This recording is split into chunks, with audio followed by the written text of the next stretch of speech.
Bonjour et bienvenue. Alors, je m'appelle Benjamin Astruc, je suis audioprothésiste.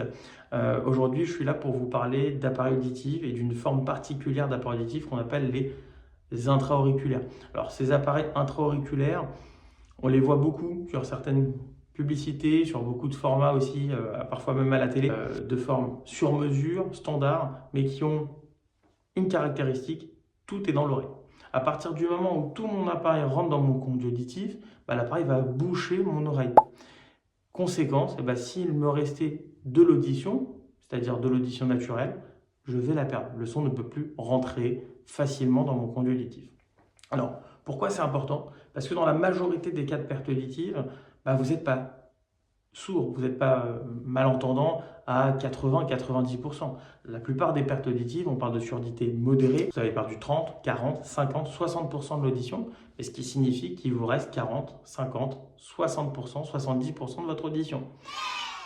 Et donc, il ne faut surtout pas fermer votre conduit auditif. Si je ferme le conduit auditif alors qu'il me reste 60% d'audition bonne, je perds une partie de cette audition qui est toujours bonne et qui est à conserver.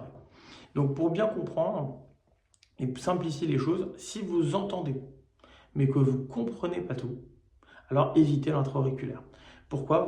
L'audition que vous entendez, vous risquez de la perdre par le fait qu'il y ait quelque chose de trop important dans votre conduit auditif. Alors, on peut le voir sur moi, je vais mettre l'appareil intra-auriculaire, et qu'est-ce qu'on voit?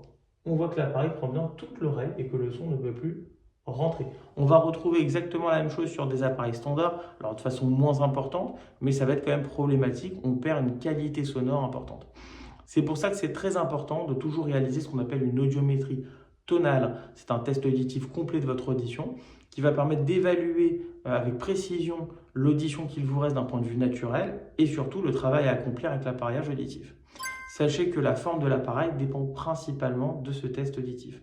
On va avoir d'autres facteurs qui vont rentrer en compte, qui vont représenter une minorité de cas. Je prends l'exemple, dans mon cas de figure, de patients que j'ai eus qui ont des maladies de Parkinson, qui ont des grosses difficultés avec de l'arthrose pour mettre l'appareil auditif parce que les autres systèmes sont sur l'oreille et donc on demande plus de manipulation.